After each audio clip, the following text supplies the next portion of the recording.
Hello everyone. Today I will record a short follow-up to my blog post on useful macros for debugging your code in Visual Studio. Now I want to preface this by saying that this is Visual Studio and Microsoft C++ specific, and I will be referring to my blog post. So if you go to my website and blog and this macro wizardry in Visual Studio, this is the blog post that I will be discussing. Now I will show you in practice these 4 macros that could be kind of handy for any Visual Studio developer, and especially if you want to debug your code. Okay, so without any further ado, let me create a console app C++ project. Now I'm using Visual Studio 2019, and for the lack of a better name, let's just call it test macros. Now I will be using a, like I said, C++ for Microsoft. I will also be using WinAPIs, so let me remove all this C++ stuff, so I won't need this. Now for WinAPIs, I will need a Windows handler, and I will also need this header.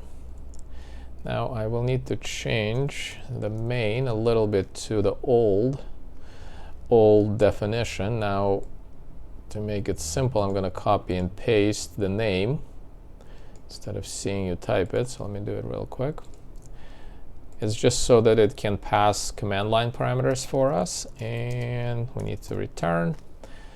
And lastly, we need to set it as 64-bit.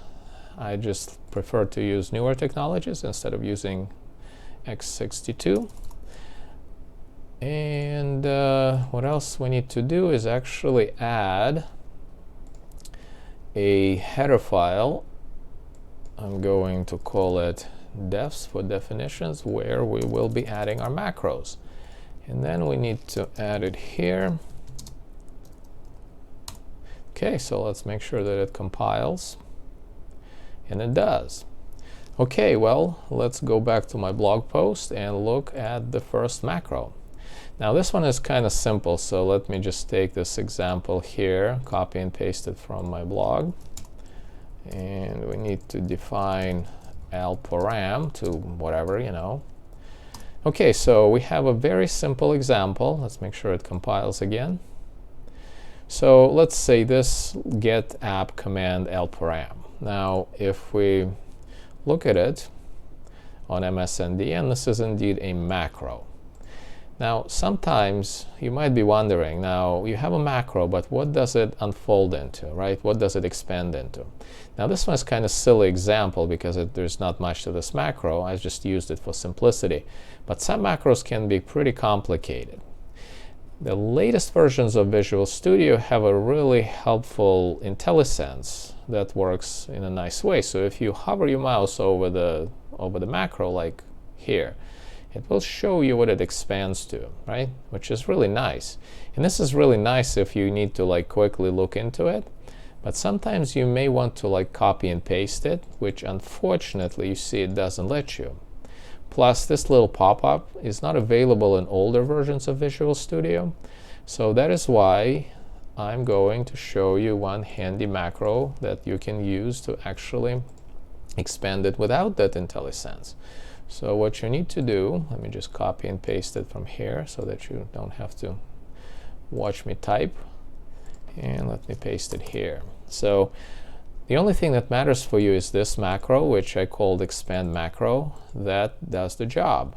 Now this little part here is a little helper in case you don't have this kind of like a helper macro defined in your Visual Studio. But this is what does the job. So let me copy it and show you how it works. So you basically put the macro that you want to expand inside this macro and compile it, and then check the actual output. So these 3 lines, the first one you can double click to actually show you in the code. Say if you like not there. And if you double click, the Visual Studio IDE will actually take you to where the macro was expanded. And then here you go, that's what that macro expanded to. So now you can copy and paste, and you actually have this as a text. So this is a very handy way to expand macros. Again, you have to compile to actually see what's going on. And this doesn't produce any code, so it's kind of like a pre-processor type processing. So yeah, that's very simple, and it really helps if you have a really large and complicated macro. Okay, so that's the first one. The next one that I want to take you to is this one. Now, you probably, if you do mostly C++ stuff, you probably never heard of Mangled or decorated names. Now, decorated name is just Microsoft way of calling Mangled names. And in short, this is their way for the linker and to compiler and for PE file too to contain C++ names in C kind of a semantic. So for instance, you see like a function like this has a special way to kind of like to be presented in a single line of text. There's a definitely, you know, it's not just random gibberish here. There's a certain rule, or rules, I guess, set of rules that goes into mangling it or decorating it. Now this stuff is undocumented and compiler specific. So today I will show you how you can produce this from this. Now why would you need that? Now in most cases you would not. And the only time you would need a mangled name is when you need to refer to your C++ code from a lower language. And that example would be assembly language. So let me show you real quick. Before we continue, let me delete this stuff. And just as a quick example, I'm going to add a simple assembly file. Okay, so we don't need this.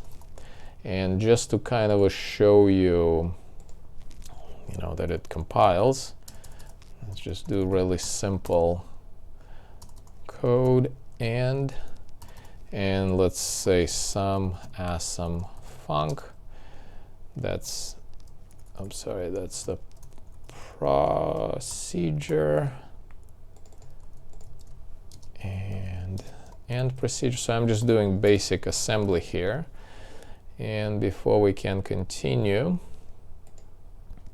we need to go into build customization. If I find it, let's see, where is it? Here we go. And we need to include MASM, Microsoft Assembly. And then we need to go into properties. I guess if we go like this, and specify its type. Let's see, macro assembly. Okay, so now that should compile. And so let me show you one specific example. So to kind of like save you on typing, let me use an example from my blog post. I'm just going to do copy and paste. Okay, so let's say you have a function. Now I'm not going to write much into it, just basic function that just kind of like does nothing. What's important for us for this example is it's a C++ function, and it takes these three parameters and then returns. So how would you call this function from your assembly function? Well, let's try. Now before we do this, we need to export this function into our C++. And the way we do this is by defining it here as extern, and then we can actually call it. Let's make sure that it compiles.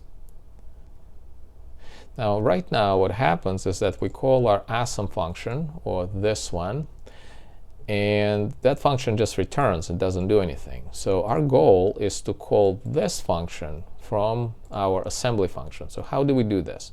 Well, first of all, because this function has three input parameters, we need to follow a calling convention. So if we go back to my blog post, and let's say I had a link here somewhere. So this x64 calling convention is what defines how we should call it. Basically, we need to pass all parameters in these registers. So let's do that. So before we do it, let's kind of like copy the declaration. And I'm just going to quickly write this assembly code. So we call this function, but before we call, we need to declare it as an external procedure. Then let's say as an int, which is rcx, we will pass 1, and we can simplify with the shorter version, with the 32-bit version. So as n, we'll pass 1, and then we need a char string. So let's just define it real quick. Let's say hello world, doesn't matter, and then we'll pass 0. Now it has to go into our DX register, and it has to be a pointer to our string, right? So that's this parameter. And then the third one is a pointer to an int. So let's create an int. I'll just call it var1, I guess. And that's dq, because we're in the 64-bit assembly here. And again, we need a pointer. So in this case, it's r8, following again the calling convention. And we do this. Okay, so technically, again, what's going on from the main, we call our SUMASM function, which is this. And from SUMASM function, we want to call some function name. I know it's really confusing. Sorry for this crazy naming. That will do this kind of code. And then we should return, well, it's a jump, so we'll return straight here. Okay, so let's try to compile it. And as you see, we get this annoying linker error that some function name is not defined. Well, how is it not? Well, we declared it here as external, and here it is, it's defined. Well, the problem that the linker is showing us here in a kind of weird way is that this is not a C++ name. This is I'm sorry, not a C name. This is a C++ name. So it gets mangled. Now in this case, the new compiler is giving us a hint that, look, it's this thing that it's defined as. But older compiles will not be as helpful as this one. So what's going on here is that we need to get a decorated or mangled name for this function to include here. So before we do this, is how you would normally do. First of all, let me remove it, make sure it compiles. And then we need to use one of our macros that are shown in my blog post. So let me just go back and decorated names. So what we need to copy. Let me make sure I copy all of it, this stuff. Let me just put it here into our little define header. And what we need is this little function, get mangled function name. And then we need to include it in the actual function that we want to get the mangled name for. And then we need to rebuild our solution to make sure that it compiles. And at this point, again, we can double click on it to see what function we have. And as you can see, this line here, our macro is telling us that this function gets mangled into this. Now make sure that you copy all of it. Okay, so at this point we don't need this macro anymore. We can just remove it. And then let me uncomment our assembly here. And then all we need to do is just replace it like this. So now when you compile it, you can do rebuild again. As you can see, it works. Now the tricky part here is that this looks kind of weird, right? People think like, what's this gibberish? Is it like random? Well, it is not. There's like a certain logic that goes into defining these special characters. It's all undocumented, But the main point is that this Mangled name will not change as long as this declaration stays the same. Okay, so just as a quick test, let me run it, and let's make sure that it actually works. So let me switch to assembly. So we have a call. We go into a call. Okay, now we're in our awesome function. So we get our parameters. We jump, another jump. And here, let me just skip through debugging chunk and get back to C. So now we have n as 1. We have our hello world and our pointer as a pointer to value 1, 2, 3. Okay, so now as you can see, this is how you can call a C++ function from your assembly. So that was my second macro. So let's go back and let's look at this one. Now this one is kind of simple. It doesn't apply to an executable or exe file. What it applies to is to a DLL. For instance, if you want to export some function, you might use this little macro. Now there are ways to do it otherwise, which are kind of like, it involves more work, but this one is really simple. So all we need to do at this point, just copy it from, well, in this case, my blog post. Let me put it into my H file. And let's say hypothetically that I want to export some function name from this module, even though it's an exe, but we can still export it. So if I copy it and paste it, by the way, we don't need to call this anymore. Okay, all I need to do is build it. And right now this function name is actually exported from our binary. So how do we check this? Well, let me just open containing folder and just show you real quick. So we're in x64, we're in debug, and just to show you that it has exports, let me run my WinAPI Search app. And if we go into exports, as you can see, some function name is an export from our module. Okay, so this is how you can export a global function with just one inclusion of a macro. Okay, so and lastly, let me show you the last macro, which is kind of handy. In my book, this is the most this is the handiest from all of them. Now, quite often, you might use what is known as variadic functions. To save you some time, let me just copy and paste it into the Visual Studio, and I'll explain what I mean. Okay, so first, let me remove all this stuff. We don't need it. And paste these functions. Okay, so let's say you have a project, let's say sufficiently large, where you are doing some logging. You know what, let me just add a little bit more code.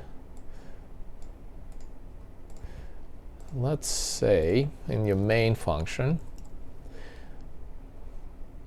and let me just call it handle, just kind of give you the full view of what I'm trying to do. And in this case, I will be using this global parameter. Okay, let's make sure it compiles just to see if it works. Oops, sorry. I need to comment out my awesome. Okay, so let's just picture, just for completeness, let me just do close handle here. Let's picture that we have a project, and let's say you're opening some file. In this case, I'm just opening self file just to kind of like for simplicity. But let's say you open a file, and if the file doesn't open, if there's an error, you want to log the result, right? And the logging function is what is known as the variadic function.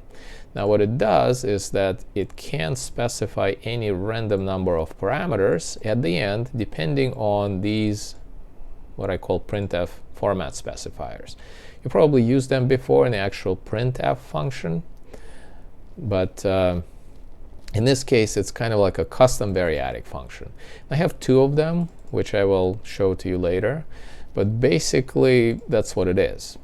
Now if you look at this code, like I said, it compiles and it actually runs. Let me show you that it runs.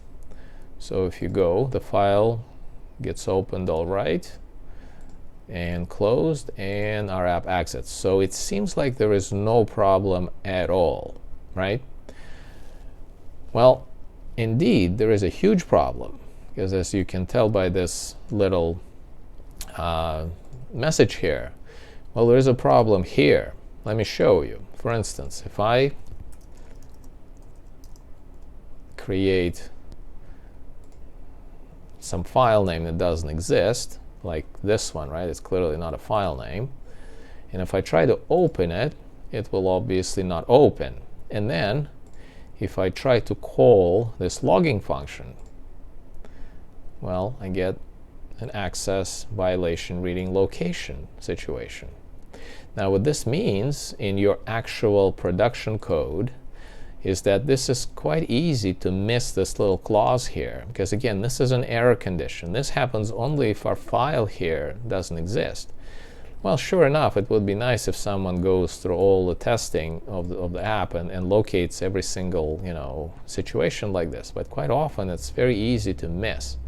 Now what's the problem? Well, the problem are these two printf specifiers. As you can see, both of them are set as a %s, which expects a string. In reality, though, we want to pass an int and a string. So evidently someone made a mistake. It should have been this.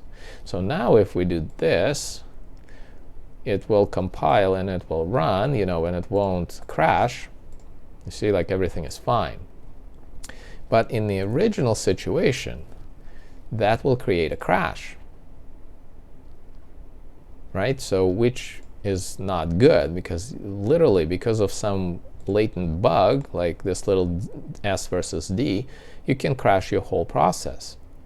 Well, the question is, how do you catch these things? Sure enough, you can just go line by line and check every single one, like, hey, okay, this is int and this is S, so that's wrong, we need to put D. But this is very tedious, believe me, when you can have thousands of these logging messages in your project. Well, in the old versions of Visual Studio, that was indeed very, very challenging thing to do, and that created a lot of headache for me personally in my own production code. Now, the newer versions of Visual Studio, luckily, have a very interesting feature. Now, for instance, if we call one of the if we call one of the defined functions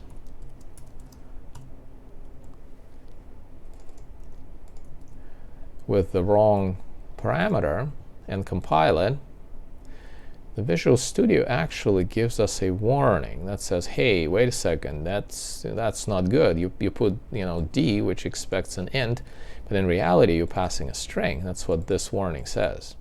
And this is really, really good for us, because we can actually use it to have a compiler to check all this stuff, which is very amazing. Now the downside is that unfortunately at the current stage, these checks do not apply to the actual custom variadic functions like this do. So to address this, we actually wrote a little macro, or in this case it's a little bit of set of macros to fix this. So let me go back to the blog post.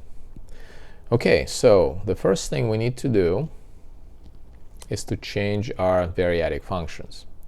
We need to just change the name. I propose just by adding a little underscore at the end. So let's do that.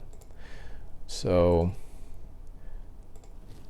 put an underscore here, an underscore here. Now the next thing that we need to do, we actually need to define the macros that will do the job. Okay, now I'll explain them a little bit later. And then eventually we need to define or redefine function calls with macros. Okay, so let me explain what's going on.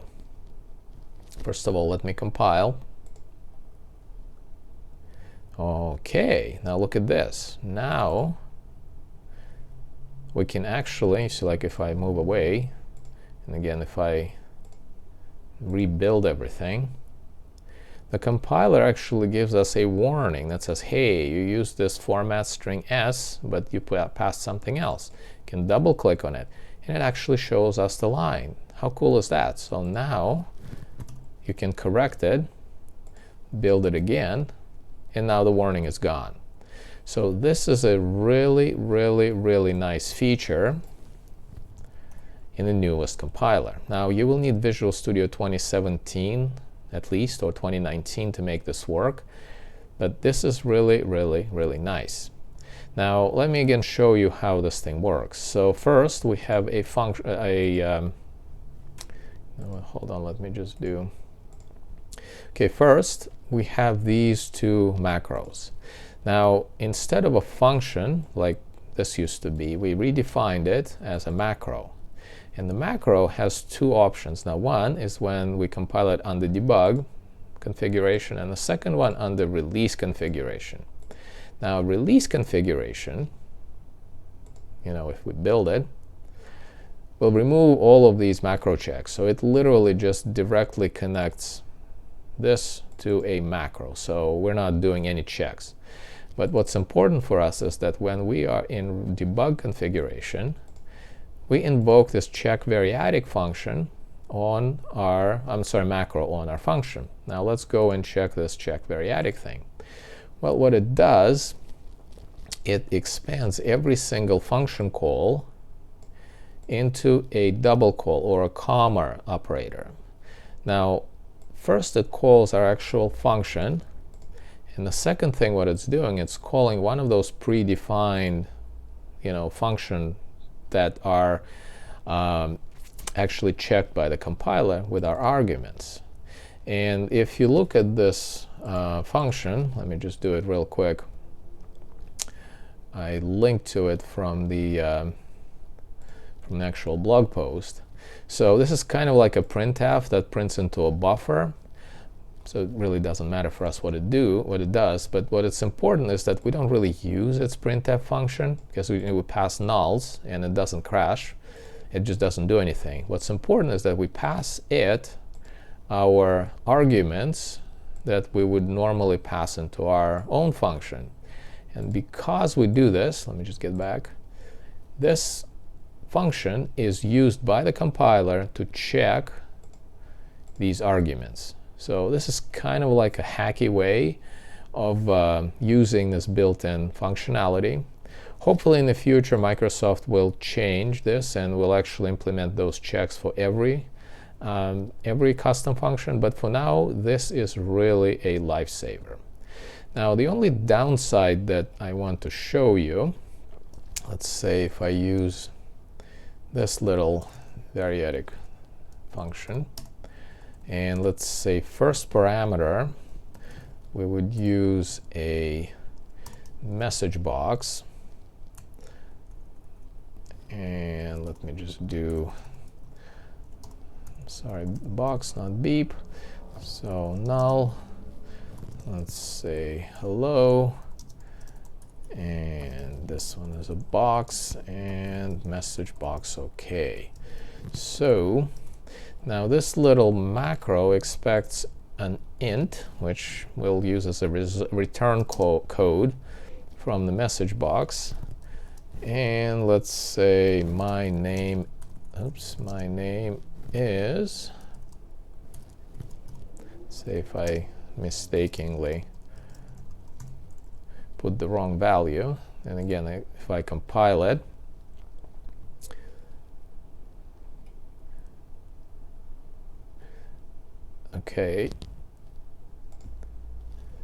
Okay, I apologize. Didn't define the function right, so let me do it again.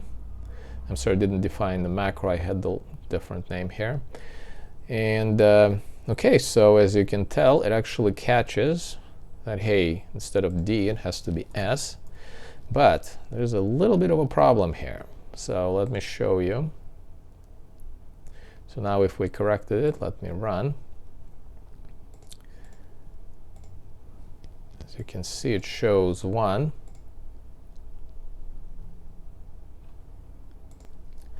The problem is that this little macro here is expanding into 2 calls. Technically, you get 1 call and another call. So if you have something like a function call that is passed as a variadic parameter, by the way, I'm sorry, I didn't define it correctly. Let's say value has to be like this. So let me try it again. So what this happens is that because this macro, if we go here, actually expands into 2 calls, into our actual function and then into this sprintf-s. So what we're doing here with this kind of call is that we're calling this function twice. So let's try it again. First example was not a good one. Okay, so here we go, the first message box. We click OK, and we get the second message box. So why is it happening? Well, again, because this macro, not this macro, but the variadic macro itself expands into 2 calls in our debug build, we need to alter this a little bit. So if you have your code that is called like this, the way to address it is to just move it out of this function, of this variadic call. So now when you do this and run it, so let me show you real quick. So you see 1 message box and no more. So this is the kind of a caveat or a gotcha, I guess, which I explained at the end here in my blog post. Now this is important, that this function that you call is not included inside the variadic parameters. Now in most cases that should be okay. Like if you have like a, well, if we go back to my blog post, if we have like a get last error or like some other function that doesn't change the flow, the control flow of your program, that should be okay.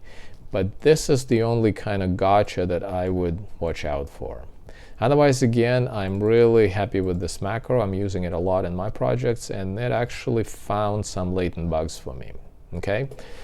Well, guys, that will be it. Let me just double check. Yep, so that would be all the macros that I want to share with you. So thank you very much for watching, and see you next time.